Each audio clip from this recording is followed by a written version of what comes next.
Is this a real game? Those are the words my fiancée spoke to me as she watched me play Wario World for the first time. That question has been stuck in my head ever since, echoing inside my skull. On the surface, it seems to have a simple answer. It's a game. Wario World is a game. But no matter how much I tell myself that, I don't really believe it. There's something about Wario World that's just off. Like Wario doesn't really belong in this game.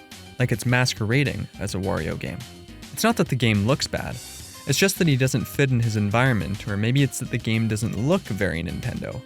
I guess the game isn't very Nintendo, considering that it was developed by another company. It's almost uncanny, and the boss fights are definitely uncanny.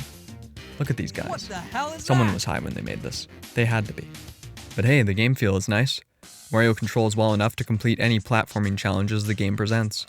There's also a weightiness to his punches, to his ground pounds and pile drives. It's simply satisfying to run around and hit enemies. I especially like the spin move. Wario World's levels are fairly sizable with a decent amount of stuff to collect. Each of them has 8 pieces of treasure, 8 golden Wario pieces, and 8 red crystal things to collect. There's also 5 Spritelings to save. The player needs to collect enough red crystals to get to the level's boss. Everything else is optional. Collecting this stuff is mostly a good time. The red crystals are either collected by completing a puzzle room or a platforming challenge or a mix of the two. Most of the puzzles and platforming challenges are pretty easy, and there's no punishment for failing. But they offer a good change of pace from the fights and platforming in the main part of the game's levels. The only problem with collecting comes when the game puts items in stupid places, like down in icy slopes that the player needs to restart the level to get them, or in an area that forces the player to replay some of the level.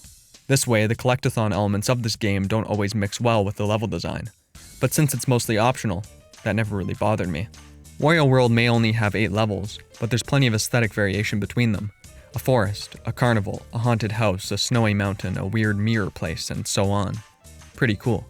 There's some serious creativity going on here. The enemy designs also change to reflect the areas. Even so, most of the enemies are just reskins, so the player will spend most of the game fighting through the same 5 or so enemies.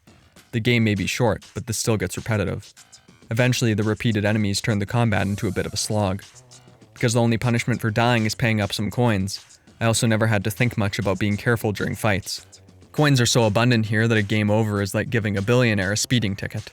One of the game's greatest strengths is its music. It sounds a lot like stuff from Sonic games, which is only a good thing. Even Sonic 06 has great music. Honestly, I'm more likely to listen to this music than I am to play the game. It's wonderful. If you want to know more, look it up and listen for yourself. It's a good time. The game has 13 bosses. Fortunately, every boss is significantly different from the last, requiring a unique strategy to kill them. Most of them were simple, but worked well with Wario's mechanics and required the player to interact with the environment in some way. The only exception is this pirate. To kill him, the player needs to throw these weird face balls at him. It might just be me, but I never found the aiming for throwing enemies to be quite right. It tended to be just slightly off of what I wanted. Maybe that's due to the little notches in the Gamecube controller. I don't know. The final boss, though. At first, it's fine, but then I realized that I just needed to do the same thing 8 times in a row. That's the whole boss. It's not that it's terrible, just that it drags on because it's too simple. Which is how I feel about the whole game. Not terrible, but it just drags on. It's fun, but I felt like I'd gotten everything I needed out of it after the first little bit.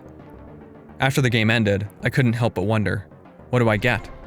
Like I wanted something more from the game. What did I want? I don't know. Still, I somehow expected something more. But no, the game just ends. Kind of like this video.